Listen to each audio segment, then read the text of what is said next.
ഗുരുവായൂരിൽ ചത്ത കോഴികളെ സൂക്ഷിച്ച ഇറച്ചിക്കടയ്ക്ക് 25,000 രൂപ പിഴ ഈടാക്കാൻ നഗരസഭ നോട്ടീസ് നൽകി. തമ്പുരാൻപടിയിലെ ഹലാൽ മീറ്റ് സെന്ററിനാണ് നഗരസഭ നോട്ടീസ് നൽകിയത്. പ്രദേശത്ത് ദുർഗന്ധം വമിച്ചതിനെ തുടർന്ന് നാട്ടുകാരാണ് നഗരസഭ ആരോഗ്യ വിഭാഗത്തെ വിവരം അറിയിച്ചത്. ഹെൽത്ത് ഇൻസ്പെക്ടർ സി ലക്ഷ്മിയുടെ നേതൃത്വത്തിൽ ആരോഗ്യ വിഭാഗം നടത്തിയ പരിശോധനയിൽ 10-ലധികം ചത്ത കോഴികളെയാണ് പുഴുവരിച്ച നിലയിൽ കണ്ടെത്തിയത്. ഇതേ തുടർന്നാണ് 7 ദിവസത്തിനകം പിഴയടയ്ക്കാൻ നോട്ടീസ് നൽകിയത്. ചത്ത കോഴികളടക്കമുള്ള മാലിന്യങ്ങൾ എരുമപ്പെട്ടിയിലെ റെൻഡറിംഗ് പ്ലാന്റിലെത്തിച്ച് സംസ്കരിക്കാനും ഉദ്യോഗസ്ഥർ നിർദ്ദേശം നൽകി. എന്നാൽ ഇതിനു കൊണ്ടുവന്ന വാഹനത്തിന് നമ്പർ പ്ലേറ്റ് ഇല്ലാത്തതിനാൽ നാട്ടുകാർ തടഞ്ഞു. മാലിന്യങ്ങൾ രാത്രിയിൽ പൊതുസ്ഥലത്ത് നിക്ഷേപിക്കുന്നതിനാണ് നമ്പർ പ്ലേറ്റ് സ്ഥാപിക്കാതിരുന്നതെന്ന് നാട്ടുകാർ ആരോപിച്ചു. ഇതേ തുടർന്ന് Guruvayur station house officer C പ്രേമാനന്ദകൃഷ്ണന്റെ നേതൃത്വത്തിൽ പോലീസെത്തി വാഹന ഉടമയിൽ നിന്നും പിഴ ഈടാക്കി.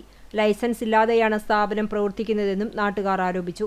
ലൈസൻസ് പുതുക്കാത്തതിന് സ്ഥാപനത്തിന് കാരണം കാണിക്കൽ നോട്ടീസ് നൽകിയതായി senior public health inspector S Harshit പറഞ്ഞു. ലൈസൻസോ മാലിന്യ സംസ്കരണ സംവിധാനങ്ങളോ ഇല്ലാതെ പ്രവർത്തിക്കുന്ന സ്ഥാപനം അടച്ചുപൂട്ടാൻ ഉദ്യോഗസ്ഥർ തയ്യാറാകണമെന്ന് നാട്ടുകാർ ആവശ്യപ്പെട്ടു. തമ്പുരാൻപടി മീൻ മാർക്കറ്റിനടുത്തുള്ള കോഴിക്കട പുഴുവരിച്ച നിലയിൽ ചത്ത കോഴികളും വേസ്റ്റുകളും നിറഞ്ഞു കിടക്കുകയായിരുന്നു. അത് മണത്തിട്ട് നാട്ടുകാർക്ക് നിർത്താൻ പറ്റാത്ത അവസ്ഥയാണ്. വഴി യാത്രക്കാർക്ക് നിർത്താൻ പറ്റില്ല, അത്രയും ദുർഗന്ധം വമിക്കണം. അതുകൊണ്ട് ഇത് അടച്ചു പൂട്ടണം, തുറന്ന് പ്രവർത്തിക്കാൻ പാടില്ല. അടിയന്തര നടപടി ഗുരുവായൂർ മുനിസിപ്പാലിറ്റി എടുക്കണമെന്നാണ് എനിക്ക് പറയാനുള്ളത്.